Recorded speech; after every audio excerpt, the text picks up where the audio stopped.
that is a great invention. Wow. And if someone watching this says, hey, but this is not how you butcher a chicken, f you, because I'm not a butcher. All right, so this guy is clean, and as clean as it's gonna get today. Oh. Don't throw everything away. Oh! There is grass, so that's a proof that we have pastured chickens. Yeah, there's the evidence.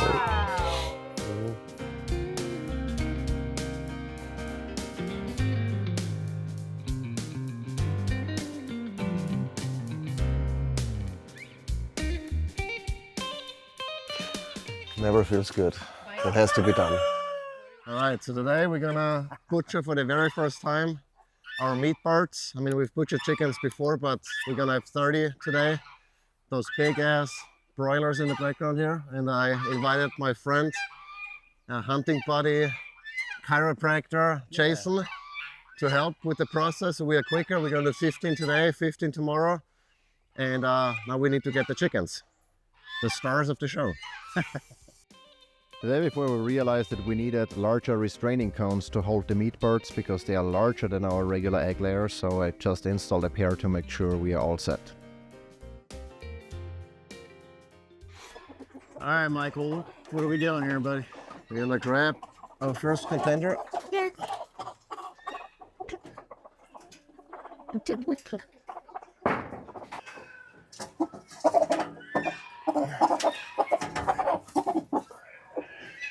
And test fit them. Deep dive.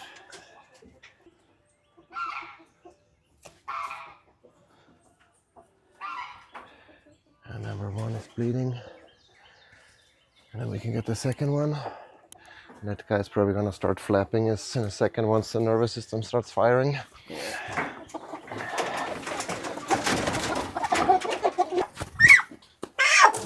I know, I wouldn't want that either. There you go.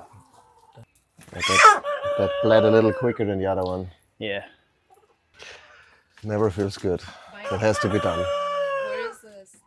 Sorry for the extended session. So how many dunks are we doing here? I have no idea. I go by once the feathers come off. Oh, okay. What do you need? Some salt in the water here, please. Are we gonna turn this guy on? Want another one?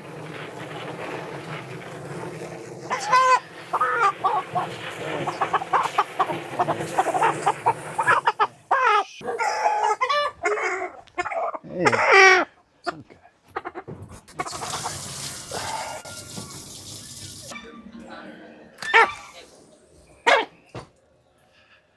All right. So now we have to. Oh, that is a great invention. Wow. Seconds later, it's like flying around. Okay. So you cut between the joints here, like you do with all the other joints too. And as always, the less bone you cut, the longer your knife stays sharp. So, number one. Okay, feet can go in here. We're gonna boil them down for collagen. It's gonna be tonight's dinner. Fried chicken feet. And then the oil sac is the next one. So you see this guy here? Yes. That's where a lot of oil is in. So we're gonna try to do a generous cut around here.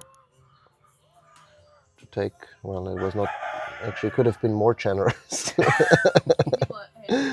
So, and this one goes in the gut bucket underneath.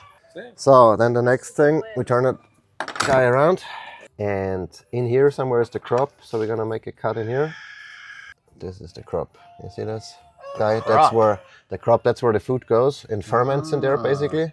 This guy, we just rip out. So this is empty, this is good. If this was full, then it would be more of a mess. And this is obviously then connected to the windpipe here. And so what the other thing we're gonna do is we're gonna separate the esophagus and the windpipe, because all of those, the idea is then, this is the esophagus here. The idea is then, when we pull out the guts, that all of this comes with out it. in one track. Okay. So we can, I mean, here we can cut this off because we're gonna chop off the head then anyway, right? So number one. So this is, we try to kind of loosen it up here. So it's free. When we then pull it out, it's not stuck to anything, number one. And then here the crop is attached here to the esophagus. And we just get with our fingers in there. And then all of this should, once we pull on the rear, should come out fairly easily. Strong Now finger. we cut here right on the breastbone, make an incision. And then we just pry it open here. And see all of that yellow fat, you can tell that's from, because they were pasture raised instead of just sitting in a. And we can cut it open here a little bit more, as much as you need to access the cavity. Now we get in and just pull. Get as much as you can, huh? Uh-huh. Sí. And see, now we are pulling. That's the esophagus with the crop. We're pulling out. The gizzard is what you want. Ah, okay. All right. And so what we want to save is that fat here. Because who doesn't like fat? Yeah. And then here you can see the pooper. You're very So what we want to do is we're going to cut now down here to cut out the anus. And if someone watching this says, hey, but this is not how you butcher a chicken, then f you, because I'm not a butcher. Figuring it out. Figuring it out. We're learning here, that's right. So I'm just going to cut here a V. I'm going to show you where's the gizzard. And then here's the anus. We're going to cut it around here. So, that's it. And this, my friend who wants raw testicles, those must be the There you go. testes. Look at those little beans. Yeah. Then let's see if we have the lungs are still in there. We want to get them out. For the lungs, we have a scraper, but you can also use your hands. Oh, we can. So those are the lungs, or what's left thereof. All right, so this guy is clean. We're as clean as it's gonna get today. Jason's gonna make it pop. Oh. Don't throw everything away. Oh! What do you want to keep? We're doing nose to tail here, buddy. Oh, all right, all right. So pick it back up. We just throw the guts away. Okay. We keep the bile sac. We don't want to keep. We're gonna keep You the want heart. the little liver. Uh-huh. Forgot where I was. What organs do you want to keep? Heart, heart? for sure. Keeping heart for sure. hard lungs.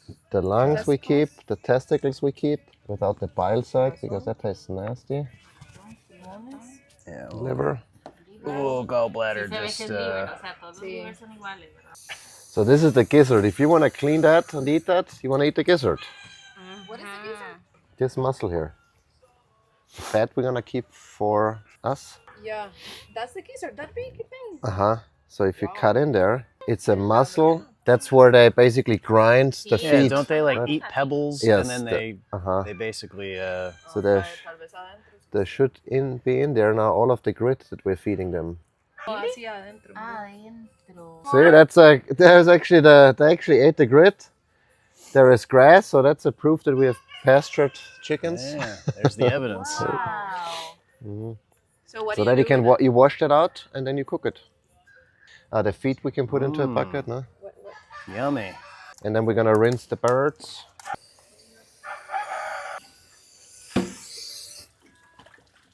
All right, 2 down, 2 down. Do we have the black? Oh, the Yeah. black hose is attached. 2 hanging.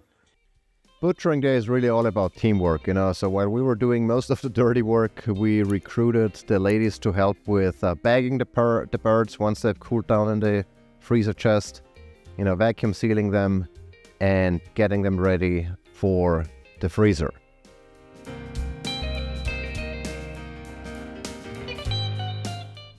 And it was our first time, you know, for all of us that we've processed such a fairly good amount of meat, birds, or any animal for that matter. And in the meantime, outside, we were continuing the process, scalding them, defeathering, dispatching them, you know, all of the things that needed to be done before we could get the birds over to the table for cleaning them out and then handing them over to the lady. Even the little one was helping, you know, drying the birds, putting them on the drying rack, and helping with the entire process. The worst part, cleaning up. Knowing we have to do it tomorrow again. First day done, and actually went pretty fast. I mean, it's 10:30 now. We started at 8-ish. So 2.5 hours for 15 birds. Maybe we'll be faster tomorrow. No, we might be slower tomorrow. I don't know. But it wasn't terrible. That's good. The second day actually went pretty smooth. We had again help from Kathy's brother and his girlfriend, and we breezed through everything. Now that we knew what to do, how to do it, what's the best process, it was pretty quick and painless, and we're looking forward to doing it again. Doing meat birds once or twice a year. You have work once or twice a year, and that is it, and you have great chicken for the rest of the year.